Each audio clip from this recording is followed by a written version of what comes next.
అమ్మాయిని రేప్ చేసిన సంఘటన మీకు తెలియదా అధ్యక్ష? ఎంత ఇష్యూ అయింది అది. ఈరోజు కేవలం ఎట్లయినా ఈ ప్రభుత్వాన్ని అప్రతిష్ట పాలు చేయాలి, ఈ ప్రభుత్వాన్ని బలహీనం చేయాలి, ఈ రాష్ట్రానికి పెట్టుబడులు రానియొద్దు, వీళ్ళ వల్ల పరిపాలన అయితలేదని ఒక అబద్ధాల ప్రాతిపదికన ఇవన్నీ ప్రయత్నాలు చేస్తున్నారు అధ్యక్ష. గతంలో ఎక్కడ చూసినా రాత్రి 11 గంటల తర్వాత మీరు వెళ్ళండి, రోడ్డు మీద తెరిచిన ఏ పాండబ్బాలైనా పోయి మీరు పైసలు ఇస్తే గంజాయి పొట్లం కొనుక్కునే పరిస్థితి ఉండే అధ్యక్ష. ఇవాళ ఎవరికన్నా దమ్ముందా అధ్యక్ష? గంజాయి అమ్మేంత తెలంగాణ రాష్ట్రంలో హైదరాబాద్ నగరంలో ఎవరైనా రమ్మని ఉన్నారు అధ్యక్ష. పార్టీల పేరు మీద, పబ్బుల పేరు మీద, గెస్ట్ హౌస్లలో డ్రగ్స్ రాకెట్స్ నడిపించేటోళ్ళతోని ఎవరెవరికి సంబంధాలు ఉన్నాయో ఒకవేళ చర్చ చేద్దామంటే వాళ్ళు ఉన్నప్పుడు చర్చ చేస్తే అధ్యక్ష, లేనప్పుడు నేను చేస్తే మనుషులు లేనప్పుడు ఆరోపణలు చేసిండ్రు అని అంటారు. సో ఇవాళ మాకు అన్ని జాతకాలు తెలుసు అధ్యక్ష. కొన్ని ప్రభుత్వంలో ఉన్నాం, బాధ్యతాయుతమైన పదవిలో ఉన్నాం కాబట్టి కొన్ని అంశాలు బహిరంగంగా చర్చించాలని ఆలోచన మేము చేస్తలేము. ఇవాళ ఈ హైడ్రా ఒక గొప్ప ఉద్దేశంతో ఒక మంచి ఆలోచనతో తీసుకొచ్చినాం అధ్యక్ష. ఆనాడు పోలీసు ఉన్నది, కానీ రౌడీలు పెరిగిపోతుంటే ఆనాడు కోట్ల విజయభాస్కర్ రెడ్డి గారు టాస్క్ ఫోర్స్ని ఇంట్రడ్యూస్ చేసిండు హైదరాబాద్లో రౌడీలను నియంత్రించడానికి. ఓనాడు చంద్రబాబు నాయుడు గారు హైదరాబాద్తో పాటు సైబరాబాద్ ఉండాలని అక్కడ పోలీసింగ్ వ్యవస్థను కొత్త కమిషనరేట్ను క్రియేట్ చేసిండు. ఆ తర్వాత ఎస్ఓటి సైబరాబాద్లో వచ్చింది, ఎస్ఓటి రాచకొండలో వచ్చింది అధ్యక్ష. ఎందుకంటే ఈ అరాచక శక్తులను అందరిని కూడా నియంత్రించడానికి, అసాంఘిక కార్యకలాపాలను ఆపడానికి. అట్లనే యాంటీ కరప్షన్ బ్యూరో వచ్చింది, అట్లనే విజిలెన్స్ అండ్ ఎన్ఫోర్స్మెంట్ వచ్చింది, అట్లనే ఆక్టోపస్ వచ్చింది, అట్లనే గ్రే హ్యాండ్స్ వచ్చింది. ఇవాళ అట్లనే కాంగ్రెస్ పార్టీ ఒక ఉద్దేశంతో సమాజానికి ఒక విస్తృతమైన సేవలను అందించడానికి ఈరోజు హైడ్రా తీసుకొచ్చింది. ఈ హైడ్రాని ఐజీ కాడర్ ఆఫీసర్ అప్గ్రేడ్ చేసి ఈరోజు హైదరాబాద్ నగరాన్ని, ఈ ఔటర్ రింగ్ రోడ్డు లోపల ఉన్న కోర్ అర్బన్ రీజియన్ని 12 జోన్లుగా విడగొట్టి 12 స్థాయి కలిగిన అధికారులను నియమించి కంప్లీట్గా ఈ కబ్జాదారులను, ఈ అడ్డగోలుగా వ్యవహారాలు చేసే వాళ్ళని నియంత్రించడం కోసం ఇవాళ ఒక మంచి ఉద్దేశంతో ఈ చట్టం తీసుకొచ్చినాం అధ్యక్ష. ఈ నగరానికి ఒక అద్భుతమైన బ్రాండ్ ఇమేజ్ క్రియేట్ చేయడానికి ఈ ప్రభుత్వం ప్రయత్నం చేస్తుంది. ఎస్, డెఫినెట్గా కొన్ని పనులు చేసేటప్పుడు కొంతమందికి అభ్యంతరాలు ఉండొచ్చు, కొంతమందికి సంపూర్ణమైన అవగాహన లేకపోవచ్చు. ఇవాళ జిఐఎస్ సర్వే జరుగుతుంది అంటారు. ఇవన్నీ కూడా ట్యాక్స్ ఏవియేట్ చేసే వాళ్ళ ట్యాక్స్ ఎగ్గొట్టి, అంటే పన్నులు చెల్లించే వాళ్ళు బిల్డింగ్ తక్కువ చూపించేసి చూస్తున్నారు. వాటి అంతస్తులను అంచనా వేయడానికి, ఫ్యూచర్లో వాళ్ళకి సరైన సేవలను అందించడానికి ఒక అంబులెన్స్ కావాలన్నా, ఒక స్విగ్గీ కావాలన్నా, లేకపోతే బిల్డింగ్ హౌస్ నెంబర్స్ని కూడా స్ట్రీమ్ లైన్ చేయాల్సిన అవసరం ఉంది అధ్యక్ష. యాక్చువల్గా ఏ బిల్డింగ్లో ఎంత స్క్వేర్ ఫీట్ కన్స్ట్రక్షన్ అయిందో ఒక అంచనాకు వస్తే మనం ఏం చేయాలి, ఎన్ని ఫ్లోర్లు ఉంది, ఏ రకంగా ముందుకు వెళ్ళాలన్న ఆలోచన వస్తుందని ఈరోజు ఈ కార్యక్రమాలు తీసుకున్నాం అధ్యక్ష. ఇదే కాదు, ఈరోజు మూసీ రివర్ డెవలప్మెంట్ ఫ్రంట్, దీని గురించి ఎందుకు చెప్తున్నాం అధ్యక్ష? లండన్ థేమ్ రివర్ నేను నా మిత్రుడు అక్బరుద్దీన్ ఓవైసీ గారు వెళ్ళి మేము చూసి వచ్చినాం అక్కడ ఏం జరుగుతుందో. అదేవిధంగా నరేంద్ర మోడీ గారు అహ్మదాబాద్లో సబర్మతి రివర్ ఫ్రంట్ నిర్మించండి అంటే మా అధికారులను పంపించి చూసి రమ్మండి అన్నాం. మంచి జరిగినప్పుడు అది నరేంద్ర మోడీ గారు చేసిండ్రా, లేకపోతే మనల్ని ఏలిన తెల్లదొరలు చేసిండ్రా, మేము వాటిని పట్టించుకోదలుచుకోలేదు అధ్యక్ష. ఆ మంచిని మనం ఆచరించడానికి ఇవాళ ప్రయత్నం చేస్తున్నాం. 55 కిలోమీటర్ల మూసీ రివర్ డెవలప్మెంట్ ఫ్రంట్. ఇవాళ కేటీఆర్ గారు లేరు చెప్దామనుకున్నా, మీ ప్రాజెక్టే లేకుండా ఫస్ట్ 50 అన్నారు, తర్వాత 70 అన్నారు, తర్వాత 1,50,000 కోట్లు అన్నారు. మీరు జుర్రేస్తారా, మొత్తం ఏటీఎం చేసుకుంటారా అని డిపిఆర్ ఏడుందని అడుగుతుండే అధ్యక్ష. నేను తమ ద్వారా ఆయనకు చెప్పదలుచుకున్నా, అయ్యా కాళేశ్వరం కట్టింది కూలిపాయ, 1,00,000 కోట్లు మింగుతాయి. ఇప్పటికి కూడా కాళేశ్వరానికి డిపిఆర్ లేదు అధ్యక్ష. అంటే మీరు మొదలు పెడితే కడితే 1,00,000 కోట్లు మింగుతాయి, అది కూలిపోయింది. కూలిపోయినాక కూడా డిపిఆర్ లేదు అధ్యక్ష. పనే మొదలు పెట్టకముందు మీరు డిపిఆర్దే అంటే ఎందుకు? ఏ కాంట్రాక్టర్లు ఎవరు వస్తున్నారో కనుక్కొని దాంట్లో కమిషన్లు కొట్టాలనా అధ్యక్ష? ఏ ప్రతిపాదనైనా నేను నరేంద్ర మోడీ గారిని కలిసి, జలశక్తి మినిస్టర్ను కలిసి ఈరోజు మల్లన్న సాగర్ ప్రాంతం నుంచి గోదావరి జలాలను తరలించడానికి ఉస్మాన్ సాగర్కి 6,000 కోట్ల రూపాయలు ప్రణాళిక తీసుకెళ్ళి అక్కడ ఇచ్చొచ్చినాం అధ్యక్ష. ఇవాళ మన మూసీ రివర్ డెవలప్మెంట్ ఫండ్కి ఒక 10,000 కోట్ల రూపాయలు మీరు సహాయం చేయండి. ఎప్పుడు కూడా any project I'm on record, A project అయినా ప్రతిపాదన చేసేటప్పుడు లైన్ ఎస్టిమేట్ చేస్తాం అధ్యక్ష. ఇక్కడ నుంచి ఇట్లా అనుకుంటున్నాం, ఒక లైన్ ఎస్టిమేట్ చేసి ఒక అంచనాతోనే ఒక ప్రతిపాదన తీసుకెళ్ళి సంబంధిత బాధ్యత కలిగిన ప్రధానమంత్రి ఇంకొక మంత్రి వాళ్ళకి ఇస్తాం. వాళ్ళు ఒకవేళ ఆ project in principle if they agreed that project they will call for detail report. Then government ఆ డీటెయిల్ ప్రాజెక్ట్ రిపోర్ట్ తయారు చేసి ప్రభుత్వానికి సబ్మిట్ చేస్తారు. దాంట్లో ఏమైనా కరెక్షన్స్ ఉంటే చేస్తారు అధ్యక్ష. ఇవాళ మూసీ రివర్ డెవలప్మెంట్ ఫ్రంట్ కోసం గ్లోబల్ టెండర్ పిలిచిన అధ్యక్ష. కన్సల్టెంట్స్ను అపాయింట్ చేసి ప్రపంచంలో ఉండే గొప్ప గొప్ప అనుభవాలతో ఈ మూసీ రివర్ డెవలప్మెంట్ ఫ్రంట్లో ఎంక్రోచ్మెంట్స్ మొత్తం తొలగించి వాళ్ళకు న్యాయం చేసి గత 5 నెలలుగా మా అధికారులు నిరంతరం పనిచేస్తున్నారు అధ్యక్ష. ఎంఐఎం ఎమ్మెల్యేలతో సహకారం తీసుకొని ఇవాళ మూసీ రివర్ నాలా మీద బఫర్ జోన్లో లేకపోతే ప్రభుత్వ భూముల్లో లేకపోతే అక్కడ ప్రైవేట్ భూముల్లో 10,800 మంది అక్కడ స్ట్రక్చర్స్ ఉన్నాయి. ఈ 10,800 మందిలో పొజిషన్ ఎంజాయ్మెంట్ ఎవరు చేస్తున్నారో ఇల్లు తిరిగి ఎన్యూమరేట్ చేస్తున్నాం అధ్యక్ష. ఒకవేళ నేను ఉన్నా అనుకో, నా భూమిలో ఉన్నానా, అనుమతితో కట్టుకున్నానా, లేకపోతే ప్రభుత్వ భూమిలో ఆక్రమించుకొని నేను అక్కడ ఉన్నానా, లేకపోతే ఇంకేదైనా మన భూమి ఉన్న బఫర్ జోన్లో ఉంటే మనం కట్టుకోవడానికి లేదు. ఇట్లా రకరకాలుగా 55 కిలోమీటర్లు మూసీ రివర్ ఎంబడి మొత్తము ఎంతమంది ఉన్నారో, వాళ్ళు ఎవరు, వాళ్ళని ఏ విధంగా తొలగించాలి, తొలగించేటప్పుడు ఏ రకంగా వాళ్ళకి న్యాయం చేయాలి, పేదలు నిరుపేదలకు వివిధ ప్రాంతాల నుంచి వచ్చి బ్రతకడానికి వచ్చి అక్కడ గుడిసెలు వేసుకొని బతుకుతుంటే వాళ్ళకు ఆశ్రయం కల్పించాల్సిన బాధ్యత, ఇల్లు ఇవ్వాల్సిన బాధ్యత మా ప్రభుత్వానికి. కాబట్టి వాళ్ళందరికీ డబల్ బెడ్రూమ్ ఇల్లు ఇవ్వాలని వాళ్ళని ఎన్యూమరేట్ చేయమని చెప్పి మా అధికారులకు నేను ఆదేశాలు ఇచ్చిన అధ్యక్ష. అదేవిధంగా ప్రైవేట్ సొంత ఆస్తుల్లో ఉండి కట్టుకున్న వాళ్ళు ఉంటే టీడీఆర్, ఒకవేళ వాళ్ళ ఆస్తిని మనకిస్తే వాళ్ళకు బిల్డింగ్లు కట్టుకోవడానికి అదనపు అనుమతిస్తే వాళ్ళు బయట ఎక్కడైనా అమ్ముకోవడానికి వాళ్ళకి ఇవ్వాలనుకుంటున్నాం అధ్యక్ష. ఇదే కాకుండా ఎక్కడైనా ప్రభుత్వ భూమి ఉంటే ఇక్కడ స్థలం పోతే స్థలానికి స్థలం ప్రత్యామ్నాయంగా ఇవ్వాలి అన్న 3వ ప్రతిపాదన తెచ్చినాం అధ్యక్ష. 4వ ప్రతిపాదన ఏది లేకపోతే హైదరాబాద్ నగరంలో రోడ్లు విస్తరించడానికి, ప్రైవేటు ఆస్తులను సేకరించడానికి ఏ చట్టాన్ని ఉపయోగిస్తామో ఆ రకంగా భూసేకరణ చట్టం ద్వారా కూడా వాళ్ళకు నష్టపరిహారాన్ని ఇచ్చి ఈ పూర్తి ల్యాండ్ను మూసి నాలా ఎంబడి మొత్తం ఎంత ఏరియా కావాలనో మొత్తం తీసుకొని మార్క్ చేసి వాళ్ళందరికీ నష్టపరిహారం ఇచ్చి వాళ్ళని ఖాళీ చేయించి ఆ ల్యాండ్ ఓపెన్ చేసి డీటెయిల్ రిపోర్ట్ కోసం కన్సల్టెంట్స్ కోసం టెండర్లను పిలిచినాం అధ్యక్ష. అంతర్జాతీయ టెండర్లు పిలిచినాం.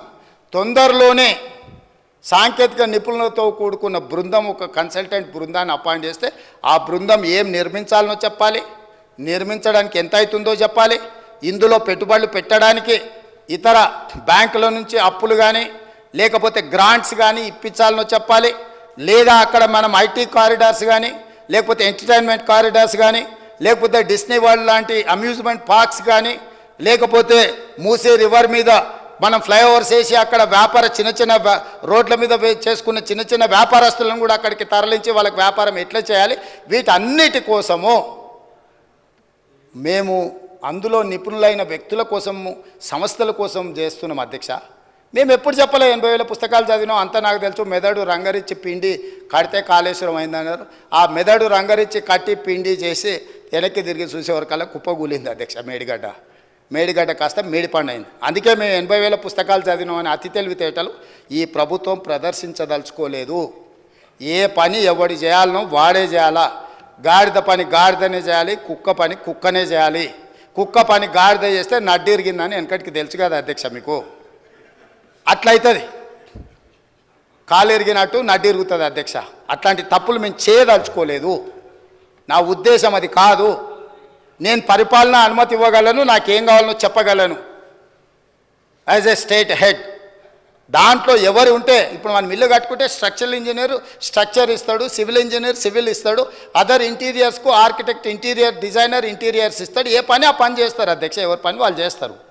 అట్లనే మూసీ రివర్ డెవలప్మెంట్ ఫ్రంట్కు 1,50,000 కోట్లు 1,50,000 కోట్లని తోకదగిన బల్లిలాగా దుంకులాడుతున్నాడు అధ్యక్ష. ఇంతవరకు అంచనాలే రాలే. నేనేం చెప్పినంటే రాబోయే 5 సంవత్సరాలలో ఈ హైదరాబాదు నగరాన్ని అభివృద్ధి చేయడానికి 1,50,000 కోట్ల రూపాయలతోని మేము అంచనాలను ప్రతిపాదిస్తున్నాము. నేను చెప్పిన 1,50,000 కోట్లలో అవుటర్ రీజనల్ రింగ్ రోడ్కే దాదాపుగా 35,000 కోట్లు అవుతాయి అధ్యక్ష. కేంద్ర ప్రభుత్వం ఒకవేళ ముందుకు వచ్చిస్తే 50% వాళ్ళు ఇస్తారు అధ్యక్ష. భూసేకరణ కూడా కేంద్ర ప్రభుత్వం 50% ఇస్తుంది అధ్యక్ష. రేడియల్ రోడ్స్ వేస్తే ఒక 15,000 కోట్లు అవుతుంది అధ్యక్ష. మెట్రో రైలు విస్తరించడానికి ఇప్పుడున్న 78 కిలోమీటర్ల మెట్రో విస్తరణ కోసం మనకి 24,000 కోట్ల రూపాయలు అవుతుంది అధ్యక్ష. ఇవాళ సుంకిశాల నుంచి ఇతర ప్రాంతాల నుంచి నగరానికి అవసరమైన తాగునీళ్లు తీసుకురావడానికి మనకు 2000 కోట్లు అవుతుంది అధ్యక్ష. గోదావరి జలాల నుంచి ఉస్మాన్ సాగర్, హిమాయత్ సాగర్కు నీళ్లు తీసుకురావాలంటే ఒక 7-8 వేల కోట్ల రూపాయలు అవుతుంది అధ్యక్ష. ఇవన్నీ కాంక్రీట్ ప్రపోజల్స్ అధ్యక్ష. సిటీలో కూడా స్ట్రాటజిక్ రోడ్స్ కానీ లేకపోతే రోడ్డు డెవలప్మెంట్ అథారిటీలో వివిధ రోడ్లను విస్తరించడానికి కానీ అవసరమైతే కొత్త రోడ్లు వేయడానికి కానీ ప్రణాళికలు చేస్తున్నాం అధ్యక్ష. నిన్నగాక మన వచ్చిన మొదటి 100 రోజులు ఎక్కడేముందో వీళ్ళు గుంతలు తోగిపోయారా గుంతలు చూసుకునికే సరిపోయింది. 100 రోజులు పార్లమెంట్ ఎన్నికలు అయిపోయింది. మేము పని మొదలుపెట్టింది ఎన్ని రోజులు అయింది అధ్యక్ష? ఏదో మేము మంచి ఆలోచనతో పోతుంటే అప్పుడే అంత అయిపోయినట్టు. 10 ఏళ్ళు వెళ్ళినోడు 7 లక్షల కోట్లు చేసి పారిపోతే 10 నెలలు కూడా కాలేదు అధ్యక్ష. వాళ్ళు చేసిన అప్పులకు మిత్తిలు మేము 43,000 కోట్లు కట్టినాం అధ్యక్ష. అయినా ఇంకా ఏందో సాధించాలని ఏంది అధ్యక్ష తాపత్రయము? ఏందా బాధ? ఎప్పటికీ మీ దగ్గరనే ఉంటుందా? మీరే గిట్ల దివాలగాలు మీరే గిట్ల అనుకుంటే నిజాం ఎంత బాధపడి ఉండాలి అధ్యక్ష?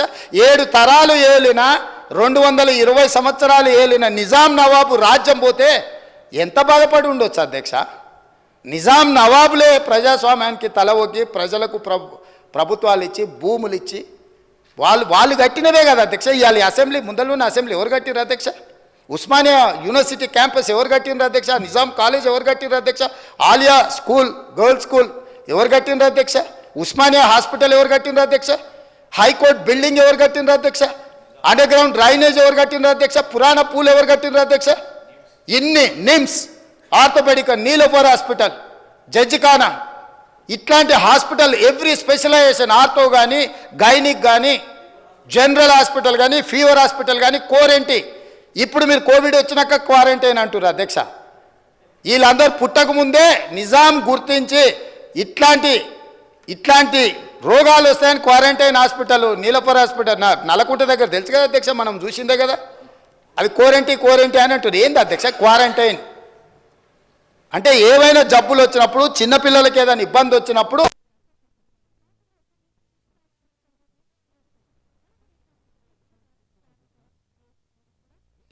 ఇట్లా ప్రతి hospital any specialization, cancer Vikarabad, TB hospital को वकाराबाद का हवा लाखों की दवा है? लाखों की दवा उताइए ना खाली हवा से అన్ని ఆలోచనలతోని మెడిసినల్ ప్లాంట్స్తోని నీకు ఒక మంచి అర్బన్ ఫారెస్ట్ ఇచ్చిపోయింది అధ్యక్ష నిజాం. ఇన్ని అద్భుతాలు ఉన్న నగరం అధ్యక్ష ఇది. ఈ అద్భుతాలు ఉన్న నగరంలో మనము ఎంతో కొంత దాన్ని చెడగొట్టకుండా దాన్ని నిలబెట్టాలని మేము ఆలోచన చేస్తుంటే, ఓవేళ చదువుకొని ఉండొచ్చు అమెరికాలో, ఆ చదువు చెడగొట్టడానికి ఎందుకు వాడాలి అధ్యక్ష? మంచి కోసం వాడవచ్చు కదా. ఇప్పుడు మనకు ఒకవేళ చదువు ఉంది, అవగాహన ఉంది, ఏదైనా ఉందా అనుకోండి అధ్యక్ష, మీకు చిన్న మాట చెప్తా అధ్యక్ష. మన అనుకోకుండా బట్టల షాప్ కొని ఏదో కొనుక్కుందామని అండర్వేర్ డ్రాయర్ తీపిస్తే వాడు మంచి ఇంగ్లీష్లో మాట్లాడుతుండు. నేను అడిగినా, ఇంత మంచి ఇంగ్లీష్ ఉండి అండర్వేర్ డ్రాయర్ అమ్మే పని ఏం చేస్తున్నావు అంటే, నేను కూడా కేటీఆర్తో పోటీ వాడి మాట్లాడగలను సార్. మాటలు నాలెడ్జ్ కాదు, లాంగ్వేజ్ నాలెడ్జ్ కాదు. నాలెడ్జ్ వేరు, లాంగ్వేజ్ వేరు. లాంగ్వేజ్ ఈజ్ ఓన్లీ కమ్యూనికేషన్ కోసం ఉండేది. అంటే నీలాకి ఇంగ్లీష్ వచ్చిన వాళ్ళు ఇక్కడ హోటల్లో ఫుడ్ ఆర్డర్ తీసుకున్నటోడు ఆడికి పోతే నీలాగానే ఇంగ్లీష్ మాట్లాడేటోడు ఉంటాడు. మేము ఎప్పుడైనా కొంచెం మంచి హోటల్కి పోతే వాడు వచ్చి మెనూ ఇచ్చేసి మంచి ఇంగ్లీష్లో మాట్లాడతాడు అధ్యక్ష. సో దాని మాత్రాన మంత్రి అవుతాడా? అవగాహన చెయ్యాలన్న ఉద్దేశము, ప్రజల ఆమోదం ఉంటే నాయకులం అవుతాం అధ్యక్ష. ఆశపడితేనో ఎదురుగున్నోళ్ళను అవహేళన చేసినట్టు మాట్లాడితేనో కుదరదు అధ్యక్ష. కాబట్టి ఈరోజు అంతెందుకు అధ్యక్ష, నేను సూటిగా ఒక మాట ఈ వేదిక మీద నుంచి చంద్రశేఖరరావు గారిని, రామారావు గారిని అడుగుతున్నా. ఇప్పుడు గజ్వేల్కు మిషన్ భగీరథలు నీళ్ళు ఇచ్చిండని అన్నాడుగా అధ్యక్ష. నేను ఇవాళ సవాల్ చేస్తున్న అధ్యక్ష, శ్రీపాద ఎల్లంపల్లి నుంచి హైదరాబాద్కు తీసుకొస్తున్న మెయిన్ ట్రంక్ లైన్కు బొక్క కొట్టి కాంగ్రెస్ వేసిన ట్రంక్ లైన్ నుంచి గజ్వేల్కు తాగనిక నీళ్ళు ఇచ్చిండు అధ్యక్ష. ఇప్పుడు పోదంపా, నేను చూపిస్తా. నీ గజ్వేల్కి ఇచ్చిన నీళ్లు కూడా కాంగ్రెస్ పార్టీ వేసిన శ్రీపాద ఎల్లంపల్లి నుంచి హైదరాబాద్ నగరానికి తరలించిన గోదావరి జలాల నుంచి బొక్కగొట్టి తీసుకుపోయి ఆయన గొప్పలు చెప్తాడు అధ్యక్ష. ఈ గొప్పలని ఎవడైతే అధ్యక్ష వాళ్ళ భజన చేసేటోళ్ళకో లేకపోతే వాళ్ళ బానిసలకో చెప్పాలి. మాకేంది అధ్యక్ష చెప్పేది? నేనేందంటే సచ్చినపావుని ఏముంది సంపనిక కూటని, కానీ సచ్చినపావు అని నేను పట్టించుకుంటలేను. కాకపోతే ఏమవుతుందంటే అబద్ధాలు అడ్డగోలుగా మాట్లాడి దాన్ని ఏదో నమ్మించాలనే ప్రయత్నం చేస్తున్నారు అధ్యక్ష. అందుకే ఇవాళ దానం నాగేందర్ గారు మాట్లాడినారు అధ్యక్ష. 30 ఏండ్ల నుంచి వారు ప్రజాప్రతినిధి, నాకు తెలిసి మీకు కూడా తెలుసు. ఈ నగరంలో ప్రతి సందు తెలిసినోడు, నగరంలో ప్రతి సమస్య తెలిసినోడు, ఈ నగరం నుంచి మంత్రిగా పనిచేసినోడు, పార్టీ అధ్యక్షుడిగా పనిచేసినోడు, జాతీయ స్థాయిలో ఈ నగరానికి ఏం అవసరం ఉందో గుర్తించినోడు. మీరు అవకాశం ఇచ్చారు, ఆయన మాట్లాడితే తప్పేముంది అధ్యక్ష? ఈ సభలో ఏ సభ్యుడైనా తమరు అనుమతి ఇచ్చినప్పుడు తమ ప్రాంతానికి సంబంధించిన సమస్యల మీద మాట్లాడతారు అధ్యక్ష. ఆదిలాబాద్ అడవుల గురించి, ఆదివాసీ బిడ్డల గురించి, అక్కడుండే ఐటీడీఏ గురించి ఒకవేళ మాట్లాడాల్సి వస్తే పాల్వాయి హరీష్కు మీరు ఇస్తారు అవకాశం. ఎందుకంటే ఆ ప్రాంతంలో నిత్యం ఉండేవాడు, అక్కడుండే పోడు భూముల కోసం కొట్లాడేటోడు, పోడు భూముల కోసం, ఆదివాసుల కోసం జైలుకు పోయినోడు కాబట్టి ఆయనకు ఆ సమస్యల పట్ల అవకాశం ఉందని మీరు ఇచ్చుండవచ్చు కొన్నిసార్లు. అది మీ విచక్షణ అధికారం. మీ అధికారాన్ని ప్రశ్నించే అధికారం ఎవరికి లేదు అధ్యక్ష. వాళ్ళకి కావాలంటే ఎవరు మాట్లాడతారో మాట్లాడడానికి మైక్ తీసుకోమనేది ఉండే. ఆయనకి ఇవ్వద్దనే అధికారం ఒక సహచర సభ్యుడికి 30 ఏళ్ళ నుంచి ప్రజా జీవితంలో ఉండి ఈ హైదరాబాద్లో ఆసిఫ్ నగర్ నుంచి మొదలు పెడితే ఖైరతాబాద్ వరకు ఎన్నో పర్యాయాలు ఎమ్మెల్యేగా మంత్రిగా ఎన్నికైన ఆయనను వద్దనే అధికారం వాళ్ళకి ఎక్కడ ఉంది అధ్యక్ష? కనీస అవగాహన, విచక్షణ అన్నీ కోల్పోయి ఎవ్వరు మాట్లాడొద్దు, మాట్లాడినంతసేపు మైక్ మా దగ్గర ఉండాలి, లేకపోతే మేము పోడియంలోకి వచ్చి అల్లరి చేస్తాం. ఏం పద్ధతి అధ్యక్ష? మేము కూడా ఓపికగా చూస్తున్నాం అధ్యక్ష. నాకు కూడా తెలుసా అధ్యక్ష ఈ సభలో ఏం జరిగిందో. కోమటిరెడ్డి వెంకటరెడ్డి గారు, సంపత్ కుమార్ గారు సభ్యత్వాలు ఎట్లా రద్దు అయిపోయినా మీరు చూసిరు కదా అధ్యక్ష. ఆ పని చేయలేమా? మీరు తమరు చేయరా? ఏముంది అల్లరి చేస్తే? ఒక 1/2 డజన్ మందిని రద్దు చేసినాం అనుకో అధ్యక్ష, బుద్ధి వస్తుంది. ఇంకోడు ఎవడాడికి రావాలంటే వెనక ముందు ఆలోచన చేస్తాడు అధ్యక్ష. అందుకే ఈ బిల్లు వాస్తవంగా ఇతర కార్యక్రమాలు ఉన్న ఇది చాలా ముఖ్యమైనది. అక్బరుద్దీన్ ఓవైసీ గారు చాలా విషయాలు ప్రస్తావించారు. ఇవన్నీ కూడా తెలంగాణ సమాజానికి చాలా విషయాల మీద వివరణ ఇవ్వాలని ఈ షార్ట్ డిస్కషన్ని మనము ఇనిషియేట్ చేసి వీలైనంత వరకు అందరి సహకారం తీసుకోవాలన్నదే మా ఆలోచన అధ్యక్ష. ఎవరిని కూడా డెఫినెట్గా వారు ఓవైసీ హాస్పిటల్ నుంచి సంతోష్ నగర్ వైపు ఫ్లైఓవర్ని ఆ స్ట్రైట్ వింగ్ ఒకసారి, లెఫ్ట్ వింగ్ ఒకటి, రైట్ వింగ్ అది సంతోష్ నగర్ నుంచి అటు కర్మన్ ఘాట్కి పోయేది అయింది. ఇటు నుంచి కూడా అన్నారు. డెఫినెట్గా వాటిని నేను మా అధికారులకు తక్షణమే ఆదేశిస్తున్నా. ఒకవేళ if it is 20 crores budget, డెఫినెట్గా we are going to take up that work అధ్యక్ష. అదేవిధంగా ఈరోజు మెట్రో కూడా మేము రీడిఫైన్ చేసినాం అధ్యక్ష. వీటన్నిటిని దృష్టిలో పెట్టుకొని ఎక్కడేదో నా మిరాలం చెరువు మీద అసదుద్దీన్ ఓవైసీ గారిని అన్నాడు, మిరాలం చెరువు నువ్వు దుర్గం చెరువు మీద సస్పెన్షన్ బ్రిడ్జ్ కట్టుకున్నావు, ఓల్డ్ సిటీలో కట్టలేదని. 2.6 కిలోమీటర్స్ మిరాలం చెరువు మీద సస్పెన్షన్ బ్రిడ్జ్, ప్రపంచంలో one of the best bridge, suspension bridge మేము కట్టబోతున్నాం. దాని ప్రణాళికలు సిద్ధమైపోయినాయి. వితిన్ 30 daysలో మీకు ఆ ప్రాజెక్టు డీటెయిల్స్ అన్నీ కూడా మీకు చూపిస్తాను అధ్యక్ష. అది తీసుకెళ్ళి పివి నరసింహారావు ఫ్లైఓవర్ కనెక్ట్ చేస్తున్నాం అధ్యక్ష. బెంగళూరు హైవే నుంచి ఈ బ్రిడ్జ్ మొదలయ్యి పివి నరసింహారావు ఫ్లైఓవర్ వరకు, అక్కడి వరకు ఆ సస్పెన్షన్ బ్రిడ్జ్ను ఆల్మోస్ట్ 2.6 కిలోమీటర్స్ రోడ్ వేయడానికి మేము ప్రణాళికలు సిద్ధం చేసినాం అధ్యక్ష.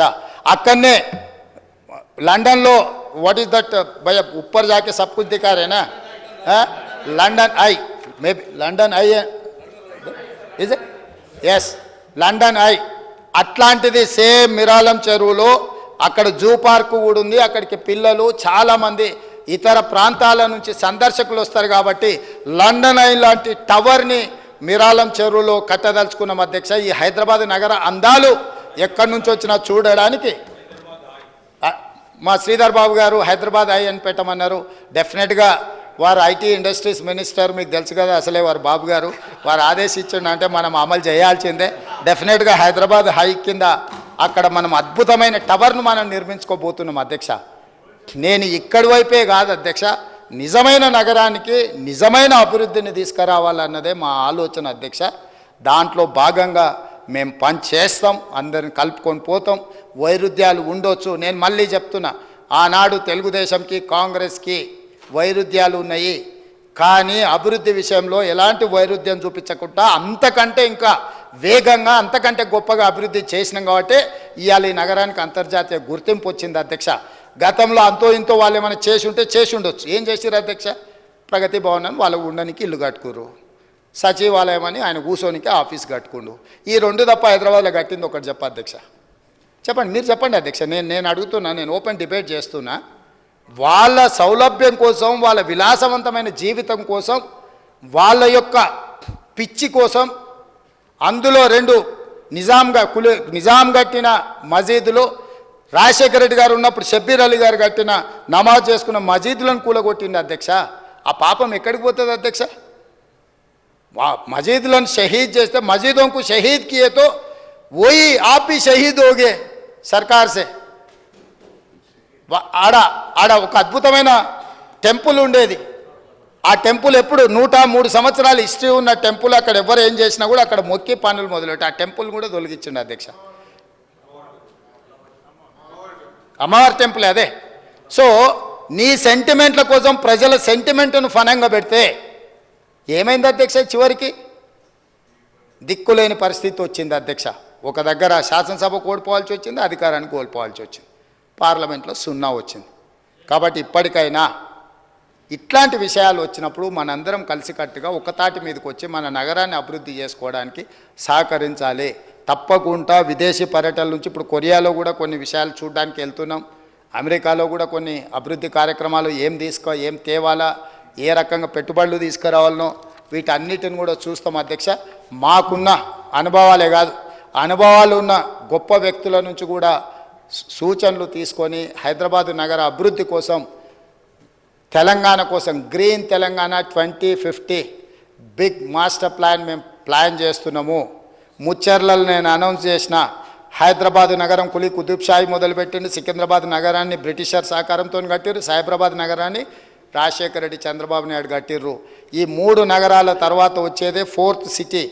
ముచ్చర్లలో బేగర్ కంచెలో 4th సిటీ వస్తుంది. That is called future city of Hyderabad. అది మనము తమరి నాయకత్వంలో నిన్న మిమ్మల్ని అందరినీ అందరం వెళ్ళి మనం ఏదైతే అక్కడ భూమి పూజ చేసినామో అక్కడ ఒక అద్భుతమైన నగరాన్ని నిర్మించి ప్రపంచానికి అందించే బాధ్యత ఈ ప్రభుత్వం, ఈ మంత్రివర్గం తీసుకుంటుంది. కాబట్టి ఈ షార్ట్ డిస్కషన్లో మీరు అందరు ఇచ్చిన సూచనలు, చాలా సూచనలు ఉన్నాయి. అక్బరుద్దీన్ ఓవైసీ గారు ఇచ్చిన సూచనలు ఉన్నాయి, దానం నాగేందర్ గారు ఇచ్చిన సూచనలు ఉన్నాయి, పాల్వాయి హరీష్ బాబు ఇచ్చిన సూచనలు ఉన్నాయి. వారికి ఒక్క మాట చెప్తూ నేను తమ దగ్గర సెలవు తీసుకుంటా అధ్యక్ష. కిషన్ రెడ్డి గారు కేంద్ర మంత్రి అయినప్పుడు సంతోషపడ్డా, నేను ఫోన్ చేసి మాట్లాడిన అధ్యక్ష. మీరు తెలంగాణ నుంచి క్యాబినెట్ మినిస్టర్